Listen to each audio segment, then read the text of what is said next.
Hey, Fidelity. What's it cost to invest with the Fidelity app? Start with as little as $1 with no account fees or trade commissions on U.S. stocks and ETFs. That's music to my ears. I can only talk. Investing involves risk, including risk of loss. Zero account fees apply to retail brokerage accounts only. Sell order assessment fee not included. A limited number of ETFs are subject to a transaction-based service fee of $100. See full list at fidelity.com/commissions. Fidelity Brokerage Services, LLC, member NYSE, SIPC.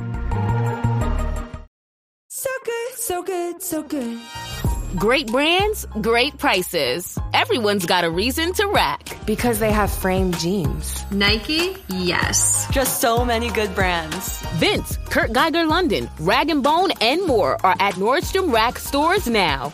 You never know what you'll find, but you know it's going to be so good. Great brands, great prices. That's why you rack.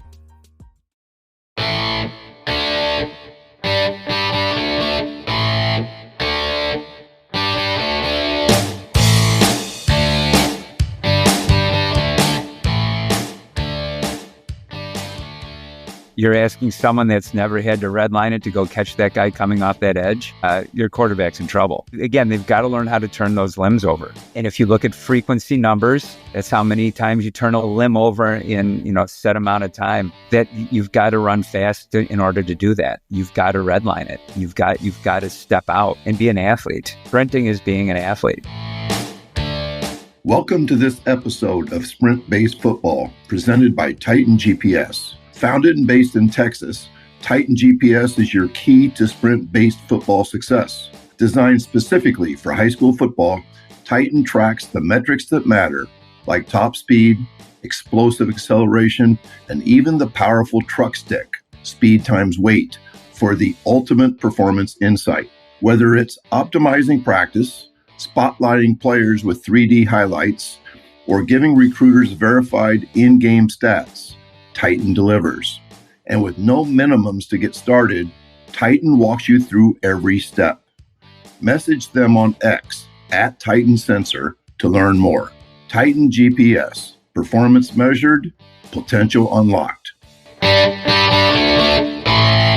Every cup of Nespresso coffee is an invitation to transform your morning routine into a ritual you can treasure each and every day. Using the Virtuo Pop, a simple touch of the button freshly brews bold aromas and a rich, velvety crema layer for delicious cafe-quality coffee at home. Whether you enjoy your coffee hot or over ice, every sip, every morning is unforgettable. Nothing tastes like Nespresso coffee. Visit Nespresso.com or our app to explore our full range of easy-to-use machines and coffees not found anywhere else. Episode 7 of the Sprint-Based Football Podcast, we have Chris Korfist. Chris Korfist is known for being a speed guru, an international speed guru. He's worked with sports teams in NBA. He's worked with Major League Baseball. He's worked with the NFL. He's a track coach at the high school level. He's in his final year of teaching AP history, and we're really looking forward to this because Chris is one of the most innovative sprint coaches in the United States. He knows a ton about football. So I can't wait. Okay. All right. We have Chris Korfist here. Chris, tell the people something about you. I think I have 63 days left to work. That's a good thing. So your day job is almost over.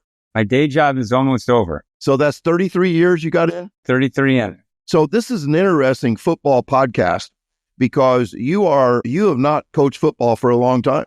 I've not. I think 2006 was the last year I coached football. But you have worked with multiple NFL players. Is David Montgomery probably the most famous football player you've worked with? Yeah, I think so. So tell me the story about David Montgomery. If I'm right, he came in running a 4.63 40 at the combine, which was like 26th percentile among running backs. He was not drafted very high, but he was a good dude and a great at blocking back. He was kind of a fullback, a rugged tackle breaker and all that kind of stuff.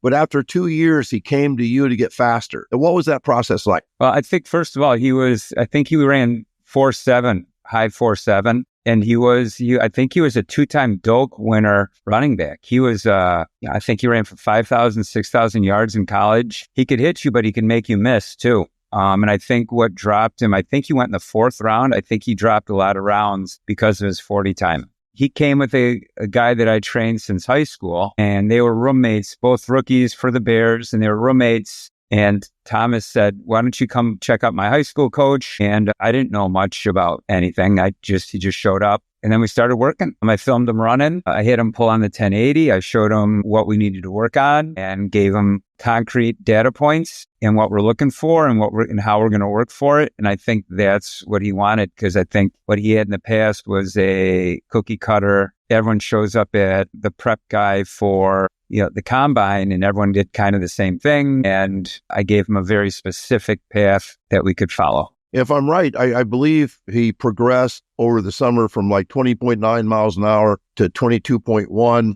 And a lot of that work was on the 1080 Sprint. And the 1080 Sprint, you were the first American to actually buy the 1080 Sprint. I think I'm the second person that had one. I think University of Kentucky had one first. I think that Eric Corum had the beta version or something.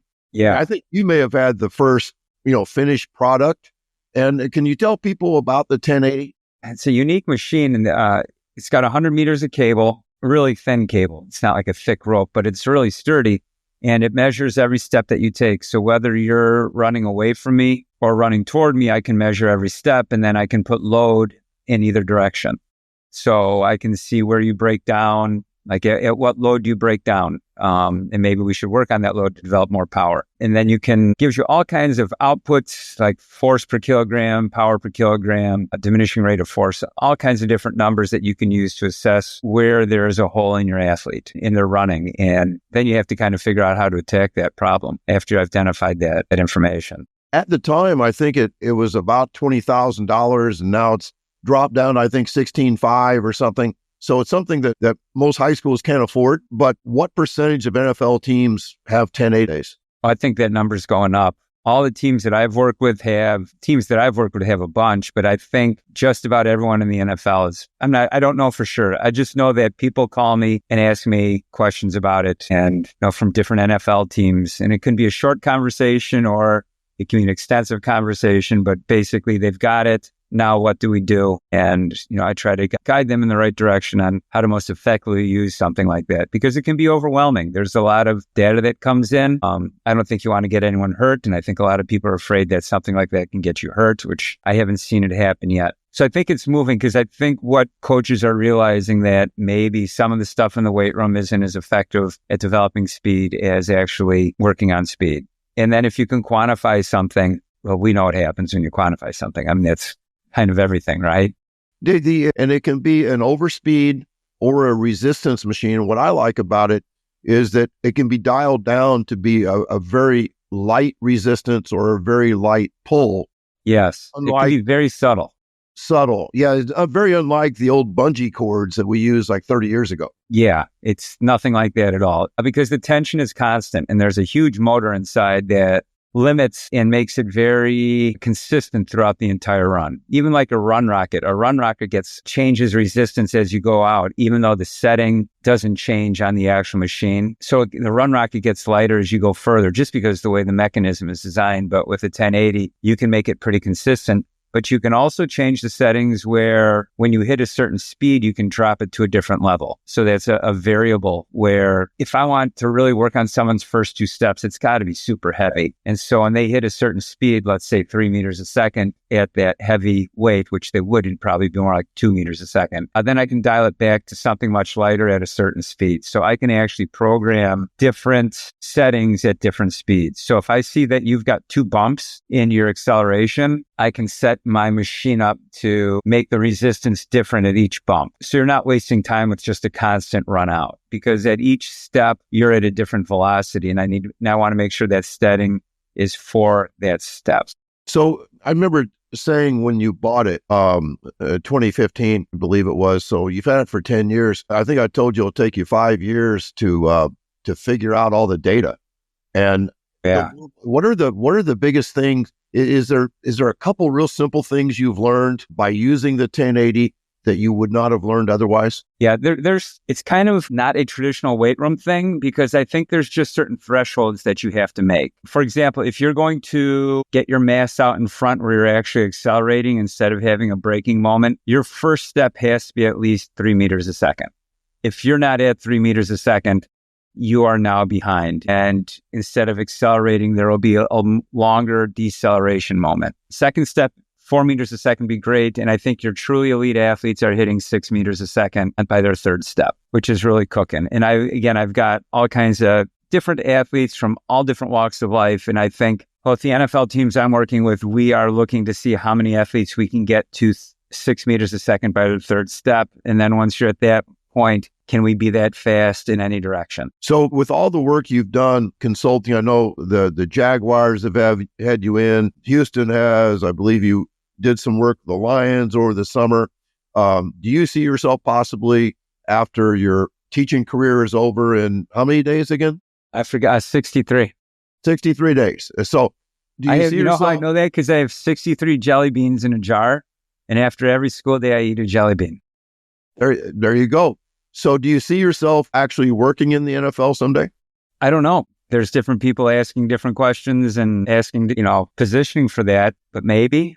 I don't know. I'd like to. I think it'd just be an interesting change. Part of it is how many high school coaches get to go work in the NFL. That would be kind of a cool thing. And, my kids are gone, so I don't need to be here. My wife doesn't know that I'm actually home or not, so that wouldn't be a big thing either. But I think it'd just be an interesting change. Different problems, but similar problems. They don't have as much contact time as I would have with my track athletes. It'd be very limited. And then you've got the fear factor where some people don't want you pushing very hard because there's more fear of an injury than there is actual development, because someone gets hurt trying to get a little bit faster from a cost analysis. That may not be a great investment. Now, we have several contacts of people that have spoken at track football consortiums that are in the NFL today. Mike Clark is the guy with the Lions. Matt Van Dyke is the head guy for the Texans, and Ryan Grubbs, another speaker that we've had, is there working with Matt. Tom Myslinski was the head guy with the Jaguars. Now he's got a really good job with BioCore.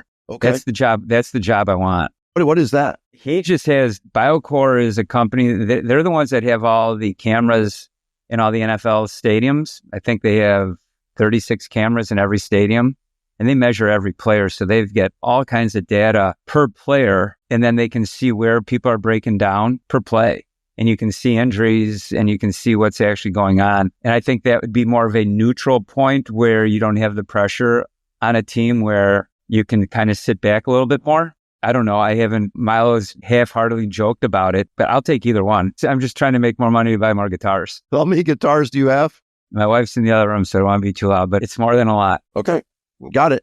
Now, the other thing that you could offer, and I think this is even, like a lot of sprint-based high school football teams, they're like, okay, we can't afford a 1080. But the thing that they do, every sprint-based football team I've talked to has adopted RPR. And I would think RPR, there's not an NFL team out there that doesn't at least know about it.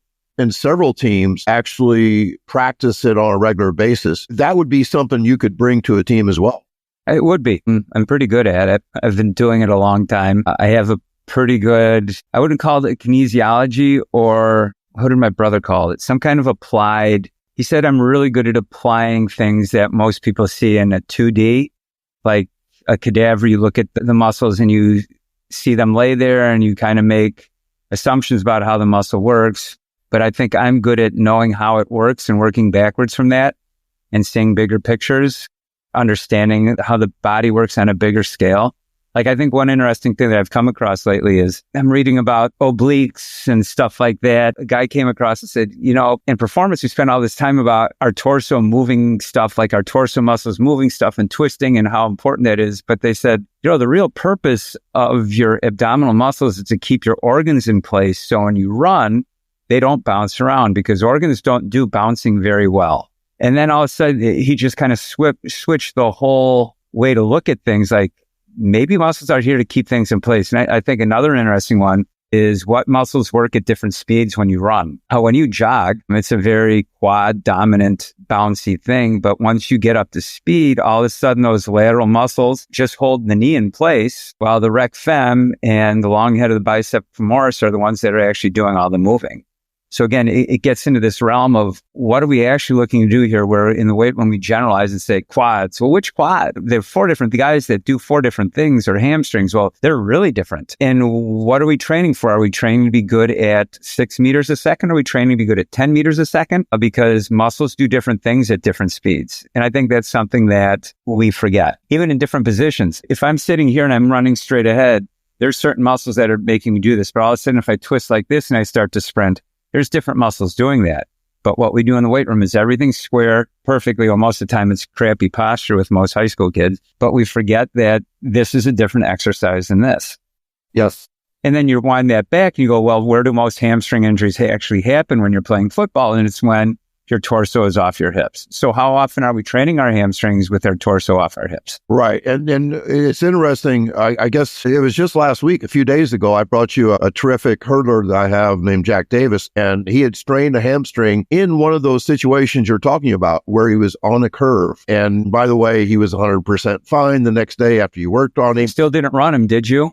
I did not, Okay, but he was 100% fine. And he did run today, and he ran exceptionally well. So we're really happy about that. But that whole thing, I think there was a huge thing on social media in the last month about weight room people are absolutely, they feel very strongly about Nordics and reverse curls and reverse hamstring stuff. And that is kind of a 2-dimensional solution to a 3-dimensional problem, isn't it?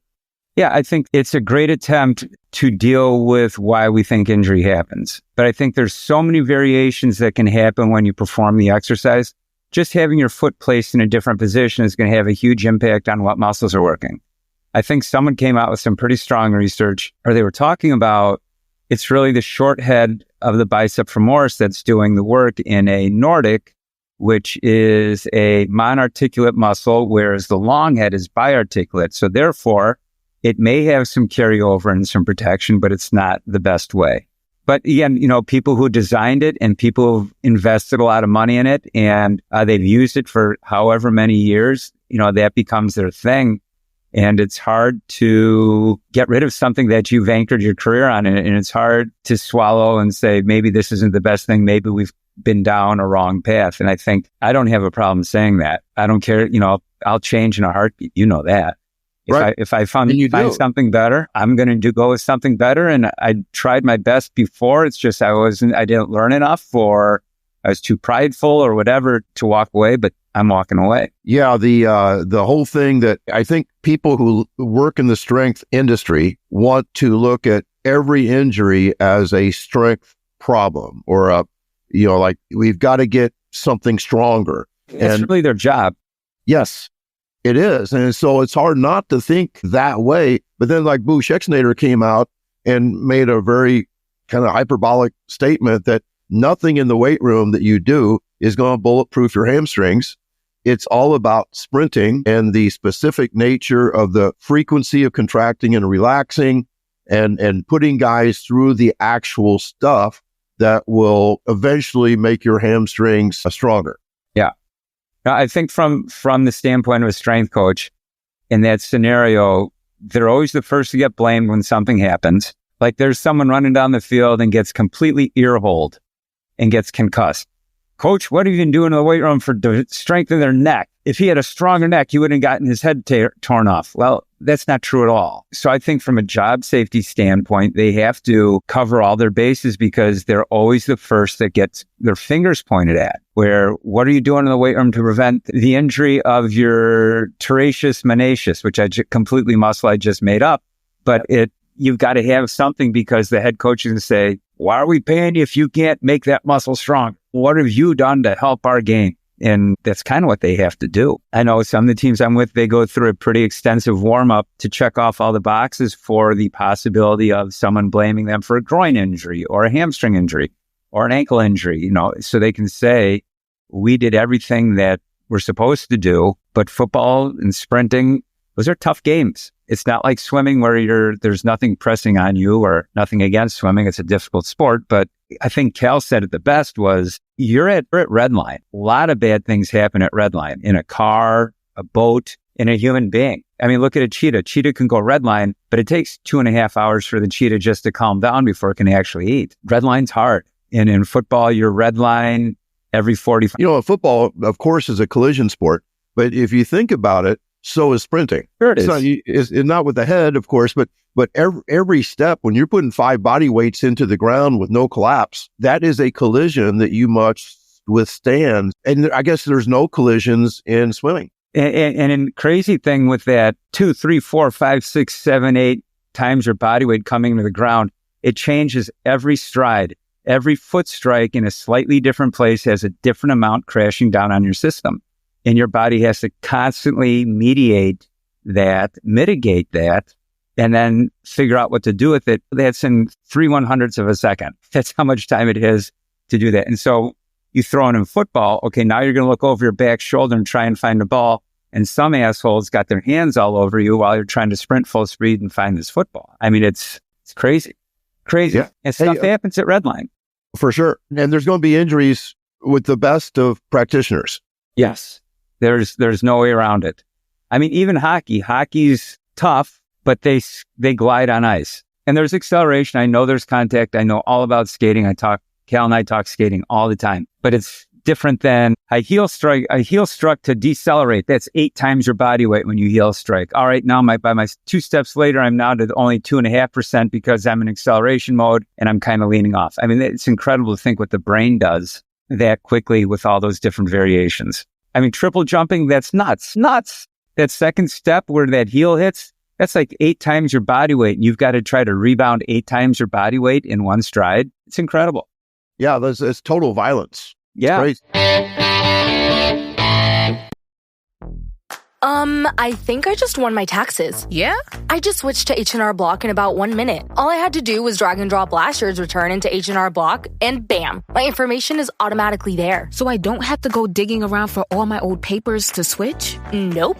Sounds like we just leveled up our tax game. Switching to H&R Block is easy.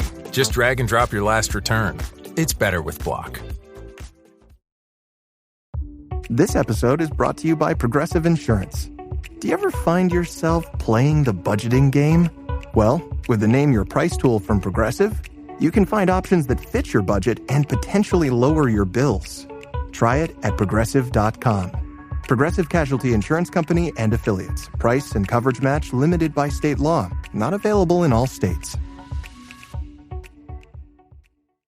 A little bit of a pivot here. I'm fascinated with big cats. I just think there's so many high schools. I would say 80% of all high schools don't sprint. They're big guys. They eat a lot, they lift a lot, and then they condition them. They work them hard, but they literally never sprint. And I know that you have worked with some guys at the high school and college level that were big cats and went on to play at the NFL level. What can you tell us about the athleticism of those guys? I think one of them was on the Bears. So I made all my big guys sprint. They did the same agility as little guys. I trained them like they were going to be fast. They had some different stuff in the weight room, like we squatted, just because I knew if I didn't put that on the card, they were going to go do it on their own. And I would rather give them a better way of doing it than, go out and I did 700. Yeah, you moved the bar that far. Great. So one of them, this is back in the day when I was working with Hinsdale Central's football team for those 5 years. Illinois came in, or I shouldn't say Illinois, but a team Illinois came in, and Dan Hartman, who was the head football coach, knew that this kid who was probably 6'2", 265 at the time, I gave him a volleyball and didn't show him run or anything. He just slammed a volleyball at 265, and they offered him by the end of the morning. Another kid who plays on the Bears, it was the same thing. It was, I'm pulling you fast today. You've got to turn your feet over. So whether you're going laterally to kick step, leg velocity is a huge, way under-trained portion of running, moving your legs at a high velocity. And I think that has carryover in any direction. And that's what I did with the big guys.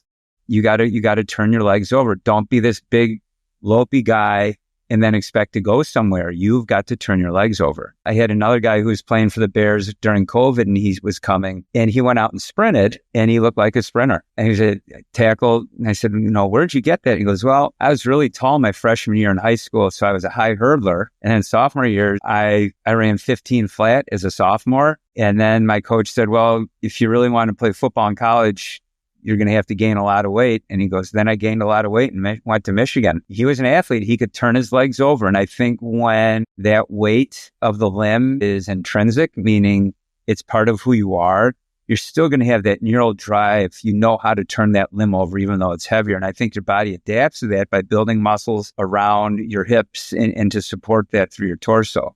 I think that's one big thing that I think we miss in the weight room is, all the research talks about it's got to go distal approximately. The drive has to come from the hip. And that's what turns your legs over and creates all that energy. So whether you're looking at Ken Clark's work or all the other people that are following Ken Clark with all that limb velocity research, I think it's the same for whoever. And I've got data. I can't share it, but some really good big men, they can turn their legs over. Their frequency of their turnover is similar to someone who's much smaller than they are. And would you agree that at the highest levels, there are no big, super strong, slow guys? No, they can all move.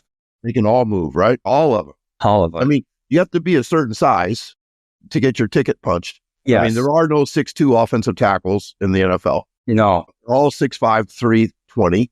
But it's the fastest ones that go earliest in the draft, and the slowest ones probably don't even get drafted. And that's, to me, if I was a high school coach and I had big offensive tackles that I didn't even know what time they ran, max speed or in the 40 or something, I would really listen to this and think, we've got to start training our big kids to run. Yeah, they have to be explosive. And jump, I guess. And jump. I've got 2 guys right now that I don't know how many stars or chips or whatever they have, but they have a lot of offers. And they all jump 32, 33, 34 inches at 260, 70 pounds. And that's what they're looking for. They want someone that can explode. You can find, you can't find a lot of kids, but you can find really big people that can't move, but you don't need a rock in the middle of the field.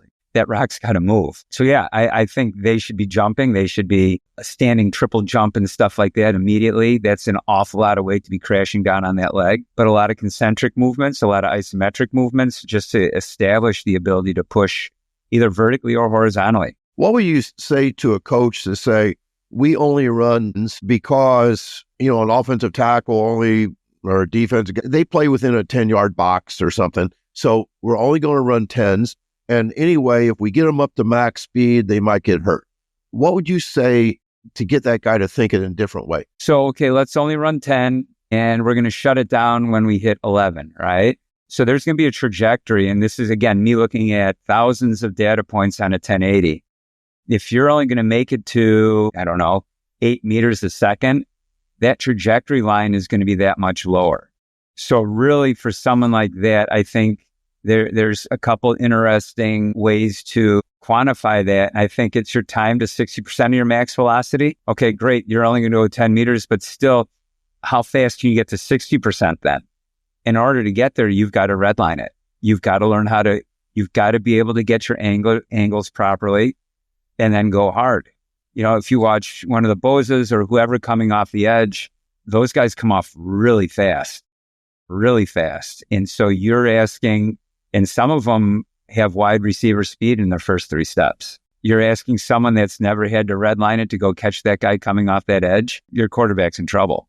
They've got to learn how to turn those limbs over. And if you look at frequency numbers, that's how many times you turn a limb over in a set amount of time. That you've got to run fast in order to do that. You've got to redline it. You've got to step out and be an athlete. Sprinting is being an athlete. I think Buddy Morris is an S&C guy in the NFL who has a sprint background. Matter of fact, he still holds his high school 100-meter record, which is really odd for a weight room guy.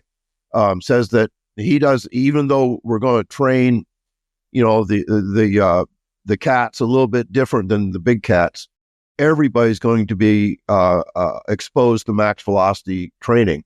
And so you would agree that your term red line basically means max velocity, right? Yeah, you've got to turn it on. You've got to open it up. Throttle all the way down, pedal all the way down. Oh, you can shut it down, and you don't have to do it year round. But I think early on, just to find that and to find that acceleration, that's got to happen. And maybe not so much with NFL guys because they're there. But for high school people, you're doing your kids a great disservice by not doing that, because they're going to show up at one of these cattle call camps with 100 other kids, and the easiest way to get marked off list. And I think people forget that. You don't go to those camps to get discovered. You go to those camps to get crossed off. It's an elimination process. And pay money. You're going to pay money. Pay money to sink your own boat. That's about the worst scenario you can imagine. And the quickest way to get marked off a list is too slow. And the best thing is, you have some kids that come to you and say, I'm going to a combine in 3 weeks, and he's probably never sprint trained in his life. Yeah, that happens. Let's go in a little different direction. Sprint-based football basically talks about, building a team based on rest and recovery, never burning the stake, getting rid of mindless conditioning, getting rid of doing hard thing for the sake of doing hard things, and then shortening practices, because when you do less, you often do it at a higher quality. What things, when you consult with a high school program, that right away you're saying, this guy is really old school, but he wants help? What things do you see that they're doing? They have a cookie cutter weightlifting program. Meaning what? They're in the weight room forever. Monday, pick your 3 or 4 days. We have a 4-day program. We have built-in recovery, and we're doing upper body one day, lower body the next day. And then at the end, we'll go out, maybe we'll run some fly 10s if we have space or whatever. That's usually the first sign. And again, I get it. There's a logistics issue with, do I have enough coaches to get on the floor? I have to fight parents who say, why aren't you squatting in there? When I played, I squatted and I did okay. I can't walk right now, but I did okay. That kind of stuff. But that's what I think I see. And again, nobody's trying to do that. They're doing the best they can. But a lot of times, God, I can think of a whole bunch of schools where the weight room just became a babysitter to say that you did it. And it's a team builder. And we're going to put some names up on the wall and wear some T-shirts and stuff like that. It's not very specific. There's very general goals as to what they want. And that's usually the first sign. Kids got to play other sports. I think that helps a lot. I think there's so much emphasis on getting bigger that a lot of that weight doesn't actually help, because again, you start measuring stuff on the 1080 and you see what their watts per kilogram are. So their power output per body weight and their force output. Very rarely. In fact, I don't ever know of a case where the strongest guys, coach, I squatted 6 today. 6 sets. No, 600. They never have the best power outputs when they run. Never. Wow. I think it's where they push. It's how they push. It's a slow movement. It's all recruited from trying to stand up instead of trying to push out. They never move their body weight in front of their mass. And they're always balanced on top. They can't push their hips forwards. Yeah, I think I gave 7 reasons right there. I think that's enough. That's pretty good. I could probably do 10 if you gave me another 10 seconds. But I always liked how you talked about your own career. You were a Division I football player, and you were constantly looking for anything you could do to get faster. And what did coaches tell you? Squat. And I did. I can squat. That worked out. I could squat a lot of weight. I had a great squat. For a number of years in my life, I could squat 500 pounds pretty easily. All because in 8th grade, I went to University of Illinois football camp, and the strength coach said, Mitchell Brookins, he ran a 4.4. He squats 500 pounds. So if you want to run a 4.4, you got to squat 500 pounds. So I was hell-bent on squatting 500 pounds, and it didn't work. So besides the directional problem and the slowness of the contraction and the fact that when we squat, we do not have a high frequency of contract-relax going on, so we're really... And I think there's a spinal integrity issue too, that when you put that kind of weight on your back, it completely changes the shape of your spine. And again, our body likes things to be in line, like keep intestines in place and make sure the spine is straight, because when the spine bends, you break. So it's just changed. And I don't think there's much carryover from one to the other. And then muscle slack as well. Muscle slack is a huge one. Again, most of sport is a body weight concentric followed by a 2 to 3 time body weight eccentric. That's sport, and that's not weight room. I'm not saying weight room can't help. I'm sure we can get in a million arguments with a lot of people, and people are going to believe what they want to believe, but it's not always the be all end all. And that's how, if you look back at the history of this, people are going to argue that hard because they want it to be a profession. Charles Poliquin, strength, whoever it was, strength is the mother of all things, and had a German quote. And of course, whenever you use a German or Russian quote, people buy in all the way. And some Japanese quote about a little bit more every day. And I'm in all there. Oh yeah. And there's that Greek story about the guy carrying the cow every day. Yeah, that works too. We can carry the cow every day a little bit more. The cow gets bigger, all that stuff. So you are far from being anti-strength. In your basement, strength is huge. It is. I spent a lot of money on it too. But it's not traditional. It's not traditional. No. Explain. Well, like I said before, I know certain things happen at certain speeds, and I know what happens at those certain speeds.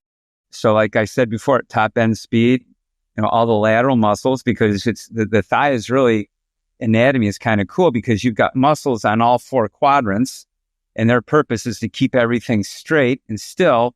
And the two ones in the middle are the ones that are pushing things back and forth.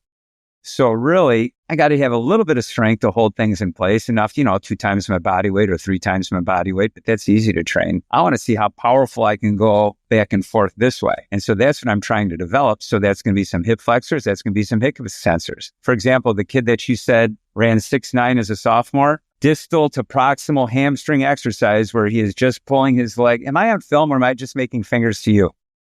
Are people going to see my finger moving? Okay. That's it. He can generate twice as much power as the next guy in that exercise. He can generate 1,000 watts of power pulling his leg down and through, whereas average guys are 4 or 5, maybe 5. And he did not get that from any particular lift. No, he's never been in the weight room. Right. But yet he is strong in that way, which makes him fast. Yes, that's what I say. Is there anything you can do to work with a kid that's weak in that way to get him stronger? Yeah, I'm going to do that exercise. Whether I'm going to do decentrically to set it up, isometric holds, and then I'm going to start to add some concentric. So I'll triphasic it. Same thing with hip flexors. There's 4 of them at least. But again, something's got to bring that leg through. And a lot of people say, well, it's, the leg coming off the ground and the tension coming off. That's great, but the tension's going the wrong way. It's going up. Something's got to bring it forward fast. And it's got to be a muscle contraction. It has to be. So there's a lot of good research out there that proves it, but it's not American research.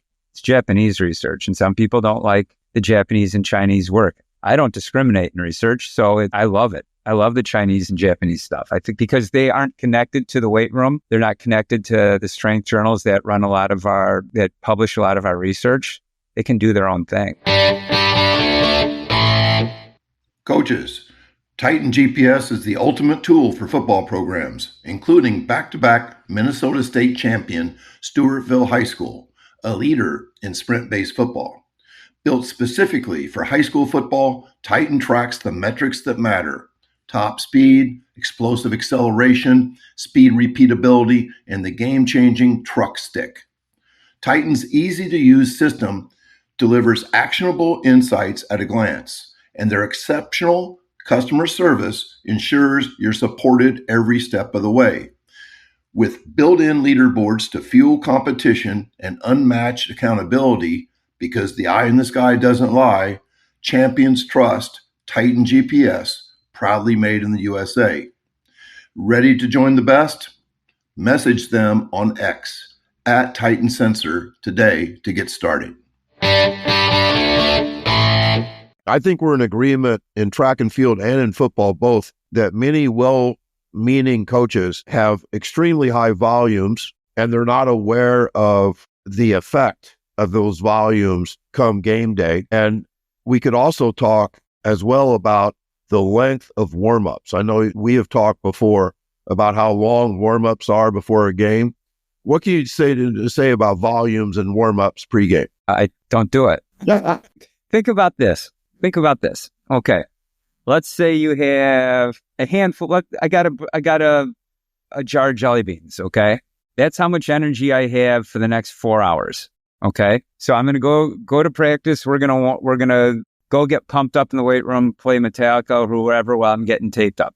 That's going to cost you a couple of jelly beans. Okay. So now I'm down maybe 4 or 5. Coach says, all right, we're going to go through our pregame. So we're going to go into the field house and we're going to do our dynamic warm up. Great. Okay. That costs. So you're going to take those jelly beans out. So I'm going to take another 10 or 12 jelly beans out. All right, guys, let's pad up. We're going to go out to the soccer field and then we're going to run some practice plays. Then we're going to hit each other a little bit. All right. That's going to cost more. That's going to cost a lot more than before. Now we're 2.5 hours into it. If you and I go walking for 2.5 hours and we just go for a walk, we're going to be tired after 2.5 hours, right? They're not. So now I've got maybe 2/3 of my jelly beans left, maybe even less than that. And that's what I have to go play with. So at the end of the second half, you're wondering why you're getting cramps and why we're running out of gas. Well, there's no jelly beans left. You're out. But what if you ran like 40 gassers every night, Monday, Tuesday, Wednesday, Thursday? Wouldn't you be able to have more jelly beans? No, I don't think so. Just the opposite, right? Just your the opposite. jar's smaller. Because so then let's make the jelly bean for the week. Let's make the basket of jelly beans for the month. All those come out over time. So how many jelly beans do you want to spend running gassers at the end? Now, I'm not saying you have to get in shape. You do, but there's a time and place for that. I mean, that should be happening, a 2-week aerobic block, which can be, all right, in the weight room, put on 80% of your squat and 80% of your bench and go back and forth for 14 minutes doing that. I used to do GPP, the 12-minute block that gets you in great shape, but I'm not doing that, in camp, and I'm not doing that in season. I'm building those reserves at a different time when I can expend more jelly beans, when I don't need all the jelly beans.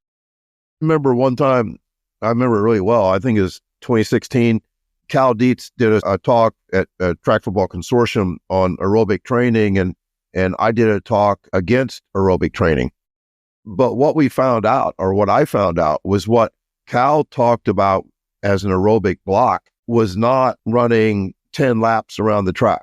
No. Was not running 30 minutes of stadium stairs. Was not running 40 gassers or, with 20 up downs in between each one or something like that. Instead, he was talking about stacking what I consider stacking anaerobic work for an aerobic effect. Yeah. That's all it is, right? We're stacking quality anaerobic work, and we're going to get into aerobic shape, a very similar shape to the type of aerobic shape we need in football. Yeah, that's all it is. It's I won't get started. I'll just start with this. You only get so many jelly beans. Where are you gonna eat? Where are you gonna spend your jelly beans? If you want, and then you can, you've got some bad ones in there. Some licorice ones. You've got to learn to deal with those. You're gonna have bumps, and you have to remember, just kids living costs jelly beans. They're not going to bed. They're eating bad food. Social media is driving them nuts. Their girlfriend breaks up with them. Those cost jelly beans too. And a lot of times coaches forget that those cost. So like if you go to Cal at University of Minnesota, during finals, they don't lift for 10 days around finals. They don't do any training. And people say, well, doesn't that break down, their stress and it's a way to relieve stress? It goes, no, everyone's getting hurt then because of the stress. We've got to step back because I'm looking at where all my jelly beans are going and they're burning up on finals. And I think you mentioned getting hurt. And the more I hear about coaches with GPS, for example, Garrett Mueller, I'm always messing up the pronunciation because he says Mueller. It's because he's from Minnesota. But anyway, Garrett's GPS, their 4 practices add up to the volume of a game. Therefore, what we have found is that when we lower the volumes of practice, saving up jelly beans, as you say, kids don't get hurt. Yeah. Why is that? I think Thomas Linsky probably did the best research on it, and this is what they're doing in the NFL now and why they had such good rates this year. At least that's what I'm crediting it to, is he had ramping systems. He said most injuries take place at the very beginning of camps because coaches are so pumped up. There's never a coach that shows up and says, we're in great shape. Every coach shows up and says, I'm going to run you because everyone's so out of shape. And you run them into the ground and everyone gets hurt. And then they blame the guys. You're not tough. My favorite one is soccer, where they play year round. Some of these people are playing 4, 5, 6 games on a weekend. They play nonstop. Some of them play twice a day. And all of a sudden, when whatever season they start with a different coach, even though they've been playing year round, you're not in shape. We're getting on the line and we're going to run because you're not. But coach, we just played like 7 games last weekend.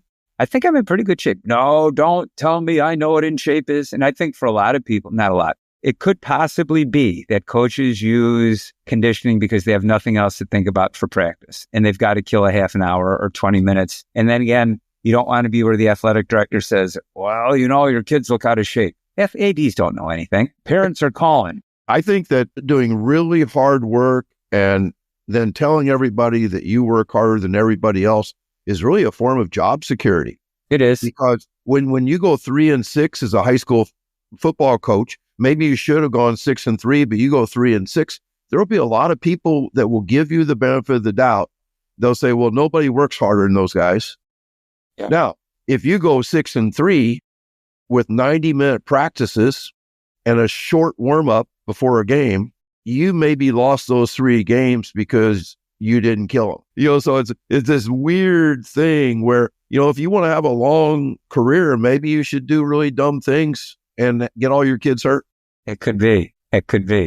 Anyway, this has been a great talk. Very different than the last 6 episodes. Wow, what happened on the last 6? Well, we had 1, 2, 3. We had 4 coaches that talked more about practice planning and things like that. But the other 2 were S&C guys, guys that are in weight rooms that, believed in the sprint-based approach and stuff like that. But you don't really fit into any neat container, like you're kind of unique. It's good. Is that a leopard or a jaguar in your background? That is a jaguar. Are you impressed? I am. Jaguars are badass. When I stayed in France, when I went over there to work with Brent Strickland and do some work with soccer and some cognitive scientists from Paris, I was in a 1,200-year-old building that was an Airbnb and had a cat. And I was so impressed that, I was staying with a big cat thing. So my son Alec got that for me for Christmas. So yeah, feed the cats, man. They're not great sprinters, but they can kill crocodiles like nobody's business. Yes. Yeah. So yeah, you got guitars. I got a Jaguar. So we can't leave without, of course, when we have breakfast together, we don't talk about any of this stuff. Instead, we talk about books and music. Where are you reading? I am reading Achilles' Trap. It's a history of the CIA with Saddam Hussein from 2004. Have you read? The first 4 nights, I stayed up till midnight reading it. I couldn't put it down. I was Achilles' Trap. Achilles' Trap. And before that, I wrote a really good one about the Space Shuttle Challenger blowing up. And it's perfect for what you talk about because it talks about the problems with bureaucracy and the way people think instead of trying to think outside the box. And ultimately, it's the bureaucracy that got everyone killed. Now, have you read The Devil's Chessboard? Which one is that? Devil's Chessboard is a book about the CIA actually kind of previous to that, when Dulles was the guy, like during World War II. And the CIA, of course, was up to some things that really couldn't stand the light of day. Yes. You know what I'm saying? I read Legacy of Ashes, which won a Pulitzer Prize, which is the history of the CIA, which was pretty damning as well. Yes. Those are. Well, the Saddam Hussein one is scary because of how charismatic he was in person. Like they told a story about him going to Paris, this is 1982, 83, 84, something like that. And he shows up. Jacques Chirac, the then prime minister of France, thought he was a funny guy. He was very intelligent, very likable. And then when he left, he didn't leave anyone a tip. And then 3 days later, anyone who saw him received a duffel bag with $1,000 cash in it. If you brought him a napkin, he gave you $1,000. I usually think of charisma as a good thing. Like great coaches have charisma, but bad people have charisma too. That's called evil. That's what evil is. Bad charisma, right? Yeah, evil is bad people that are charismatic. Yes. And so I guess, I would like to think that charismatic coaches are all doing the good things, but I think a lot of coaches that do everything stupid but still win might do so because they can sell it. That's crazy. Hey, 90% of life is marketing. I have no answer to that. Feed the cat. And I'm listening to the Who Quadrophenia. They're live at London from 2019, which you heard a little bit down in the basement. It's phenomenal. I think you need to recheck that because they did not sound like 80-year-old men. They sounded awfully good. They sounded awfully good. Yeah. And your favorite song from Quadrophenia? Bellboy. Oh, my favorite has always been One. I'm One. Oh, that's so let me go back. So it could be The Real Me. That one, I think on the original album is The Who, where you can feel all 4 of them redlined with everything they got. And you can almost feel the speakers melt. They're going so hard. Yep. I absolutely loved it, but it wasn't my favorite Who album, of course. Who's Next was my favorite. I'm still going Quadrophenia. I respect that. I'm not saying that Who's Next is bad. I'm just saying, for me, Quadrophenia was it. I think that's my number one album all time. Number one album all time is Quadrophenia. Who's Next is definitely a top 10 for me. That's a good album. It's solid. Damn solid album. But you know what kills it is like Behind Blue Eyes. Great song, but maybe a different Who album. Yes. I love that song though. I love that song too, but it's got great bookends. It's a good album. But Quadrophenia is it for me. I think that's a great place to end this podcast. Chris, it's been great. I can't wait to have breakfast again someday soon. And good luck coming season. Yeah, and you don't even need any luck with all the speed that you guys have. We'll see. Wheels fell off last year, so. Yeah, well, can't wait. We open up March 1st, so it's going to be fun. We had one last weekend. See you next time. Have a good one, Tony. Take care. Bye. Thank you again for listening to the Sprint-based football series on the Coach and Coordinator podcast. Be sure to check out our presenting sponsor, Titan GPS. It's used by Sprint-based football coaches to get better data and understand the player load and how they can adjust that over the course of the season. It'll help you find out a lot about your team. It's used by Garrett Muller, who's a two-time state champion at Stewartville High School in Minnesota. He uses it for all kinds of things, like seeing how his team's speed is progressing over the course of the season. I could say that in 2024, they actually got faster over the course of the season following their sprint-based football recipe. Titan Sensors also has the popular truck stick metric designed specifically for football and inspired by sprint-based football. Follow all we're doing at coachandcoordinator.com. You can get our show notes there. We have articles on these episodes as well. And follow us on X at Coach K. Grabowski.